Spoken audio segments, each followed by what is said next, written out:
Hello guys, hope you're doing well. In this video, I want to talk about the 3 alpha formulas and how we can derive them using the information we already have. Before we get into the topic, I know you might be thinking that I'm just writing and proving formulas, but don't worry. In the next video, we'll go through plenty of examples. And if you enjoyed the channel, please don't forget like and subscribe. So let's go. For example, what is the meaning of sine 3 alpha? We know that sine of 3 alpha is equal to sine of 2 alpha plus alpha. Okay? And we know that sine of alpha plus beta is equal sine alpha times cosine beta plus sine beta times cosine alpha. And according to this formula, we have sine 2 alpha times cosine alpha plus sine alpha times cosine of 2 alpha. So we can write sine 2 alpha is equal to sine alpha times cosine alpha times cosine alpha.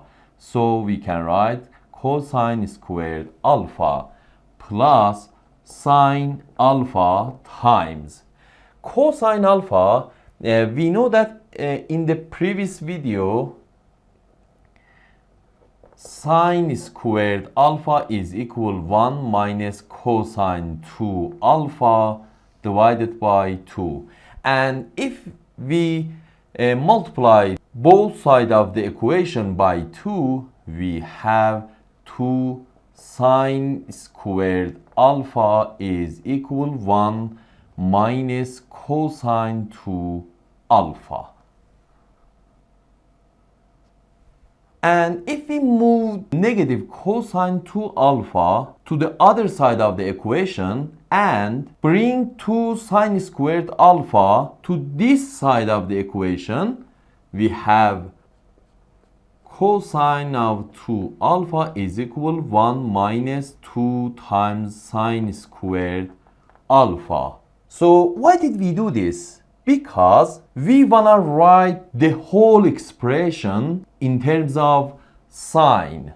So cosine 2 alpha is equal 1 minus 2 sine squared alpha. So we have 2 times sine alpha times cosine squared alpha is equal 1 minus sine squared alpha, because we know that sine squared alpha plus cosine squared alpha is equal 1. So cosine squared alpha is equal 1 minus sine squared alpha. Okay?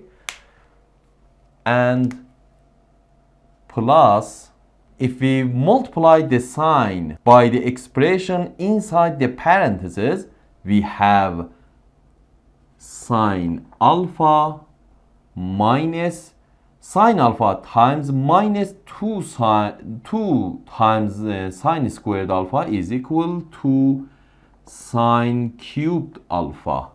Okay?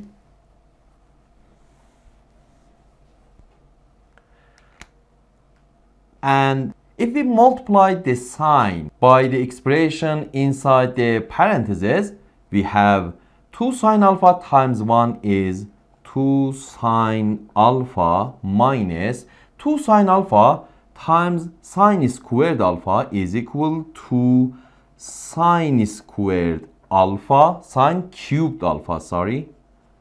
Okay? Plus sine alpha minus 2 sine cubed alpha.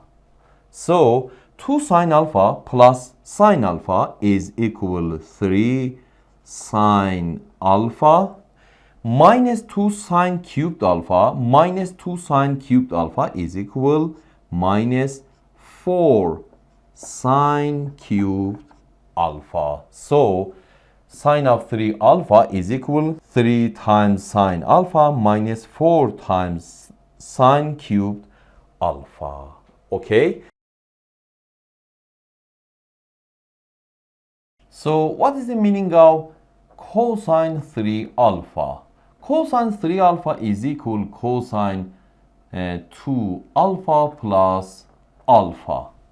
And we know that cosine alpha plus beta is equal cosine alpha times cosine beta minus sine alpha times sine beta.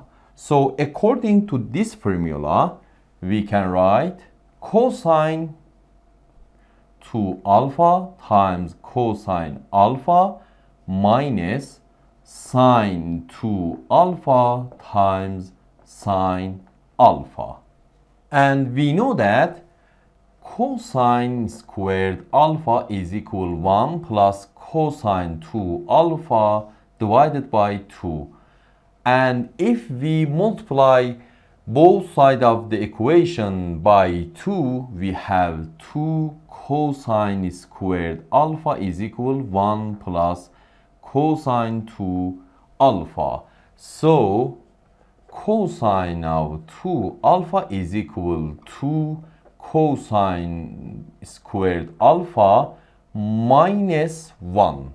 So we can write cosine 2 alpha is equal to cosine squared alpha minus 1 times cosine alpha minus sine 2 alpha is equal to sine alpha times cosine alpha times sine alpha. It means 2 sine squared alpha. Okay? So if we multiply the cosine alpha by the expression inside the parentheses, we have 2 cosine squared alpha times cosine is equal to cosine cubed alpha minus 1 times cosine alpha is cosine alpha minus 2 sine squared alpha is equal 1 minus cosine squared alpha times cosine alpha, and we have 2 cosine cubed alpha minus cosine alpha minus 2 times 1 times cosine alpha is equal to cosine alpha, and minus 2 times minus cosine squared alpha times cosine alpha is equal plus 2 cosine cubed alpha. Okay? And finally, we can write 2 cosine cubed alpha plus 2 cosine cubed alpha is equal 4 cosine cubed alpha, and minus cosine alpha minus 2 cosine alpha is equal minus 3 cosine alpha.